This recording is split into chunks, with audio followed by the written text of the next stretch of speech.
ከ46ኛው የአሜሪካ ፕሬዝዳንት ማለትም ከጆ ባይደን በመቀጠል እንግዲህ በስልጣን ላይ ሆነው የአሜሪካው ፕሬዝዳንት ማለትም 47ኛውና አሁን አሜሪካንን እያስተዳደሩ የሚገኙት የአሜሪካው ፕሬዝዳንት ዶናልድ ትራምፕ 80 ዓመት የሞላቸው ሁለተኛው የአሜሪካ ፕሬዝዳንት ሆነዋል። በአሜሪካ ታሪክም በስልጣን ላይ ሆነው ለመጀመሪያ ጊዜ 80 ዓመት የሞላቸው የአሜሪካ ፕሬዝዳንት እንግዲህ ጆ ባይደን ነበሩ። ይህንን ሪከርድም እንግዲህ የአሜሪካው ፕሬዝዳንት ዶናልድ ትራምፕ ከጆ ባይደን ጋር ተጋርተዋል። ዶናልድ ትራምፕን በዛሬው ዕለት 80ኛ ዓመት የልደት በዓላቸውን እያከበሩ ይገኛሉ። ለጋዜጠኞችም እንደገለጹት ከሆነ ዶናልድ ትራምፕ 80 ዓመት ስለሞላቸው ምንም ደስ እንዳላላቸውና ዛሬ ልደታቸው በመሆኑም ምንም አይነት ደስታ እንዳልተሰማቸው ማንም ሰውም መልካም በዓል ማለትም መልካም ልደት እንዲለኝ አልፈልግም ብለዋል።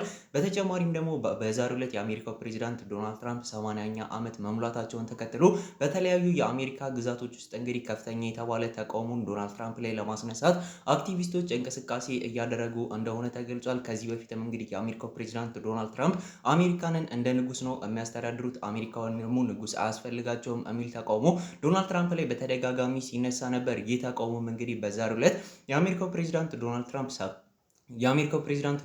80ኛ ዓመት ልደት በዓላቸውን እያከበሩ ባሉበት ቀንም ይህንን ተቃውሞ ለመቀጠልና ይህንን ተቃውሞ ደግሞ በከፍተኛ ሁኔታ ለማነሳሳት እንግዲህ አክቲቪስቶች እንቅስቃሴ መጀመራቸው ተገልጿል። ስለዚህ ጉዳይ ያላችሁን ሀሳብና አስተያየት ኮሜንት ላይ አስቀምጡልኝ። ፎሎ ማድረግም እንዳይረሳ።